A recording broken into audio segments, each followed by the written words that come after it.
Hello दोस्तों, कैसे हैं आप लोग। आई होप कि आप लोग अच्छे होंगे। तो दोस्तों आज के वीडियो काफ़ी इम्पोर्टेंट है, क्योंकि आज के वीडियो में जो हम सीखने वाले हैं कि एफडी और एफडी पे मिलने वाले इंटरेस्ट और इंटरेस्ट पे डिडक्ट होने वाले टीडीएस की एंट्री हम टैली में किस प्रकार से करते हैं। आज के वीडियो में जो मैं आपको बताने वाला हूं वो दोनों बेसिस पे बताने वाला हूं। अगर आप कैश इंटरेस्ट बेसिस पे एंट्री करते हैं या एक्रूवल इंटरेस्ट बेसिस पे एंट्री करते हैं तो उसकी एंट्री आप टैली में किस प्रकार से करेंगे। मेरे पास दो एफडी है, एक यस बैंक में एफडी है जिसको मैं एंट्री करूंगा कैश इंटरेस्ट बेसिस पे, और दूसरा जो है एफडी मेरे एचडीएफसी बैंक में है जिसकी एंट्री मैं करूंगा एक्रूवल इंटरेस्ट बेसिस पे। अगर आप दोनों में से कोई भी बेसिस अपनाते हैं तो उसकी एंट्री आप किस प्रकार से करेंगे इस वीडियो में आपको प्रॉपर ढंग से सीखने को मिल जाएगा। थोड़ा सा वीडियो ज़रूर लंबा होगा लेकिन काफ़ी इंपॉर्टेंट वीडियो है, तो लास्ट तक ज़रूर देखें। और हाँ, अभी तक चैनल को सब्सक्राइब नहीं किया है या चैनल पे नए हैं तो please subscribe the channel, bell icon को दबाना बिल्कुल मत भूलें, ताकि जो भी आप लोग के लिए नॉलेजेबल वीडियो लेके आऊँ उसका नोटिफिकेशन आप लोग को मिलता रहे। तो दोस्तों सबसे पहले यहाँ पे आपको एक मन में सवाल उठ रहा होगा कि सर ये एक्रूड इंटरेस्ट होता क्या है। ठीक है, तो इस सवाल को सबसे पहले हम क्लियर करते हैं कि ऐसे इंटरेस्ट, ठीक है, ऐसे इंटरेस्ट जिसकी इनकम तो हो गई है बट अभी तक हमारे को प्राप्त नहीं हुआ है। ठीक है, यानी ऐसे इंटरेस्ट जिसकी इनकम हो गई है बट अभी तक उस इंटरेस्ट की पैसे हमारे अकाउंट में क्रेडिट नहीं हुआ है, तो ऐसे इंटरेस्ट को हम क्या बोलेंगे, एक्रूड इंटरेस्ट बोलेंगे। ठीक है, जैसे मान लीजिए एग्जांपल के रूप में आपने कोई एफडी करी किसी बैंक में एक फिक्स टाइम के लिए, जैसे 5 साल के लिए किया आपने, तो 5 साल जब के बाद जब आपकी एफडी मैच्योर होगा उस टाइम आपके इंटरेस्ट के पैसे और एफडी के पैसे दोनों इंक्लूड होकर आपके अकाउंट में क्रेडिट होते हैं। लेकिन वो हमारी इनकम, जो इंटरेस्ट की इनकम है वो प्रत्येक साल होता है, तो ऐसे इंटरेस्ट को हम एक्रूड इंटरेस्ट करते हैं। तो यहाँ पे सबसे पहले हम बारी बारी से सीखेंगे। अभी मैं आपको पहला बताता हूँ कि कैश इंटरेस्ट बेसिस पे इसकी एंट्री हम कैसे करेंगे। तो हमारे पास यस बैंक में एक एफडी था, कितने का था, 10,25,000 की। उसकी एफडी हम यहाँ पे एफडी की एंट्री करते हैं। सबसे पहले हम करेंगे डेट सेलेक्ट करेंगे, देन उसके बाद जो बैंक में हम कर रहे हैं यस बैंक में, यस बैंक के लेजर सेलेक्ट कर लिया। यहाँ पे एक लेजर क्रिएट करेंगे ऑल्ट सी से, एफडी इन यस बैंक यहाँ पे। ठीक है, यहाँ पे मैंने एफडी इन यस बैंक डाल दिया। सिंपली यहाँ पे जो भी आपको बनाना हो आप यहाँ पे एफडी का एक लेजर बनाएंगे। तो मैं यहाँ पे एफडी इन यस बैंक मैंने अपने सहूलियत के हिसाब से बनाया है। अंडर में डालेंगे ऑल्ट सी, यहाँ पे दोबारा क्रिएट करते हैं। और एक अच्छा सा आपको जुगाड़ बताता हूँ, यहाँ पे आप यहाँ पे भी एक लेजर अंडर में डालिए एफडी इन यस बैंक, और इसको डालिए आप अंडर में इन्वेस्ट में। इससे क्या होगा कि जब आपके बैलेंस शीट बनाएंगे, बैलेंस शीट में आप चेक करेंगे तो इन्वेस्ट में आपको अलग अलग हेड में, जैसे यस बैंक और उसके बाद एचडीएफसी बैंक, जितने भी आपकी एफडी होगी अलग अलग बैंकों में, वो आपको अलग अलग बैलेंस शीट में दिखेगा। अब जैसे मान लीजिए अंडर में हमारे आ गया एफडी इन यस बैंक। अब ऊपर जो नेम है इसको हम आप सिंपल भी बना सकते हैं कि फिक्स डिपॉजिट, और उसके आगे आप क्या डाल देंगे, जो फिक्स डिपॉजिट का नंबर होगा वो नंबर डाल देंगे। तो आपकी बैलेंस शीट जो होगा, बैलेंस शीट में आप जब इन्वेस्ट में जाएंगे, ठीक है, तो उसमें आपको दिखेगा कि एफडी इन यस बैंक में कितने हैं, कौन कौन से एफडी नंबर के हैं, वो सारे चीज़ अलग अलग आपको दिखेंगे। तो इस तरह से आप करेंगे तो आपको बैलेंस शीट में चेक करने में बड़ा आसानी रहेगा और आपको क्लियर दिखेगा कि कौन से बैंक में कितने एफडी हैं और कौन कौन से नंबर का है। ठीक है, तो ये इस तरह से आप कर सकते हैं। मैंने अपने असोलियत के हिसाब से बताया है जो बेस्ट होता है।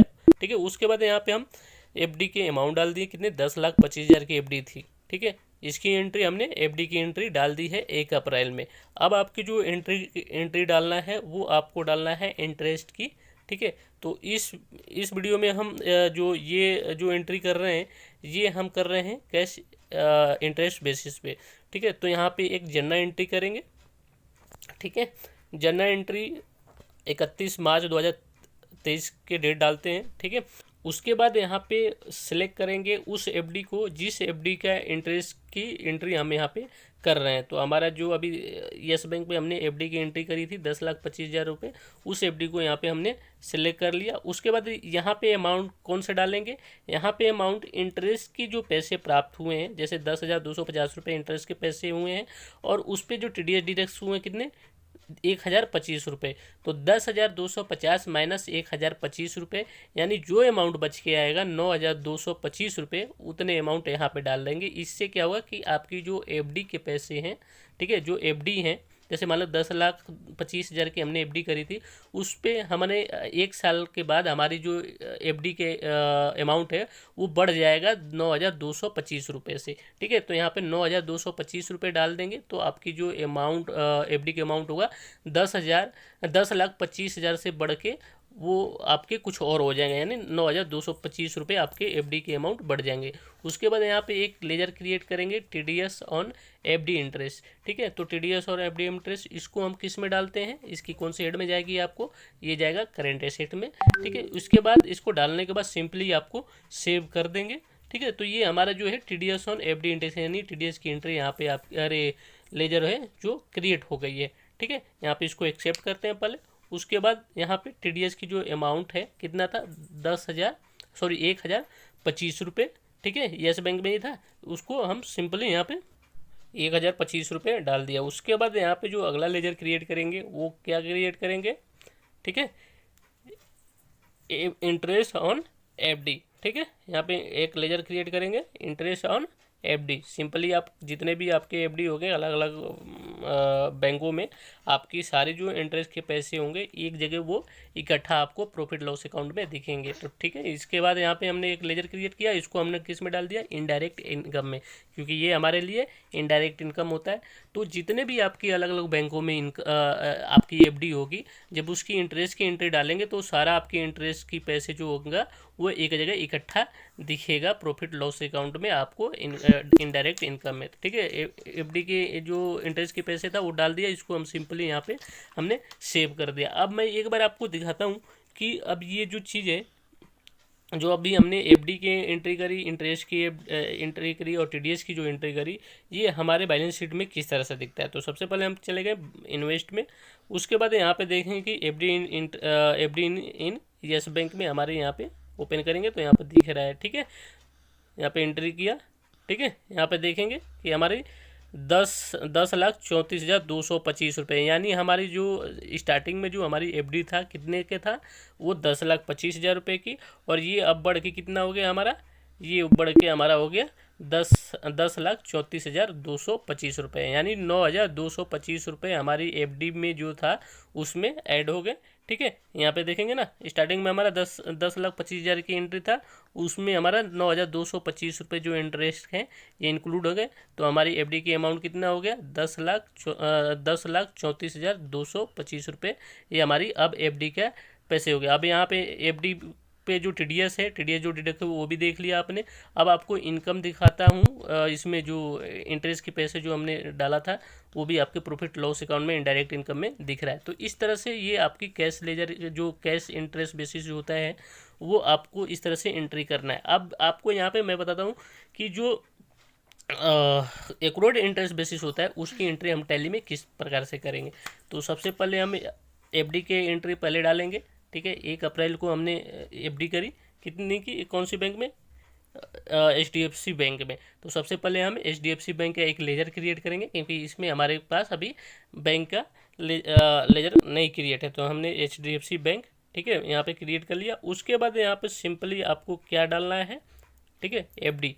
ठीक है, तो यहाँ पे क्या एफडी के एक लेजर क्रिएट करेंगे, क्या करेंगे, एफडी इन या HDFC बैंक, या सिंपली आप यहाँ पर डाल ली, यहाँ पे हम फिक्स डिपॉजिट और उसकी जो एफडी का नंबर होगा वो डाल देंगे। ठीक है, ये इस तरह से भी डाल सकते हैं या अब एफडी इन HDFC बैंक करके भी डाल सकते हैं। और यहाँ पे भी अंडर में आप एक ग्रुप बनाएंगे, ऑल्ट सी क्रिएट करेंगे और यहाँ पे एक ग्रुप बनाएंगे, क्या बनाएंगे, यहाँ पे एफडी इन HDFC बैंक, और इसको हम डाल देंगे किसमें, इन्वेस्ट में। ठीक है, इससे क्या होगा कि जब आप अपने बैलेंस में, पीछे भी मैंने बताया था कि जब अपने बैलेंस शीट में चेक करेंगे तो आपको अलग अलग ग्रुपिंग दिखेगा कि हाँ आपकी HDFC बैंक में कितने एफडी हैं, कौन कौन से नंबर के हैं, और यस बैंक में कितने एफडी हैं और कौन कौन से नंबर के हैं। तो ये चीज़ बनाने से आपकी जो है बैलेंस शीट में चेक करने में आसानी होता है। ठीक है, यहाँ पे हमने एफडी की लेजर क्रिएट कर लिया, उसकी एफडी की अमाउंट डाल लिया। ठीक है, इसको सिंपली हम सेव करते हैं। अब ठीक है, अब यहाँ पे अब एक इंटरेस्ट की एंट्री डालेंगे, वो कौन सी इंटरेस्ट की, एक्रूड इंटरेस्ट की। ठीक है, तो इसकी एंट्री हम यहाँ पे कैसे करेंगे, 31 मार्च की हमने डेट सेलेक्ट कर ली, इसको सबसे पहले हम जनरल एंट्री में डालेंगे। ठीक है, F7 प्रेस किया और यहाँ पे हम एक लेजर बनाएंगे, क्या, एक्रूड इंटरेस्ट। ठीक है, क्या डालेंगे, एक्रूड इंटरेस्ट ऑन एफडी। ठीक है, यहाँ पे इस तरह से इसको बनाने के बाद नीचे आएंगे, इसको भी किस में डालेंगे, एफडी इन एचडीएफसी बैंक। यहाँ पे हम ध्यान देंगे, एक जो ग्रुपिंग कर रखा था, आप जब भी लेजर सेलेक्ट करें एफडी की इंटरेस्ट की एंट्री करने के लिए, तो आप उस ग्रुपिंग का ध्यान रखें। इससे क्या होगा कि आपकी बैलेंस शीट में ना काफ़ी क्लियर दिखेगा कि कौन सी एफडी पे कितने इंटरेस्ट प्राप्त हुए हैं और आपकी अलग अलग ग्रुपिंग एक तरह से बैलेंस शीट में दिखेगा। तो हमने यहाँ पे एक्रूड इंटरेस्ट की डाल दी। उसके बाद हमने टीडीएस कितना डिडक्ट हुआ है वो टीडीएस की अमाउंट यहाँ पे हम डाल लिया। उसके बाद इंटरेस्ट ऑन एफडी, सिंपली हम एक लेजर जो बनाया था वो वाली लेजर इस पर सिलेक्ट कर लेंगे। तो हमारी टोटल जो इंटरेस्ट कितना था वो हमें यहाँ पे डाल देंगे, 5,500 रुपये हमारा इंटरेस्ट था। तो इसकी भी एंट्री हमने यहाँ पे डाल दिया। अब एक बार मैं इसको बैलेंस शीट में आपको एक बार दोबारा दिखाता हूँ कि हमने दोनों डाला था, एफडी इन यस बैंक और एफडी इन एचडीएफसी बैंक, दोनों अलग अलग दिख रहा है। जो एचडीएफसी बैंक का है एक्रूड इंटरेस्ट ऑन एफडी, ये अलग अमाउंट दिख रहा है, और उसकी जो इंटरेस्ट के पैसे एफडी के पैसे थे वो अलग दिख रहा था। और जो हमने यस बैंक में डाला था कैश बेसिस पे, उसके देखेंगे आपको इंक्लूड करके दिखा रहा है।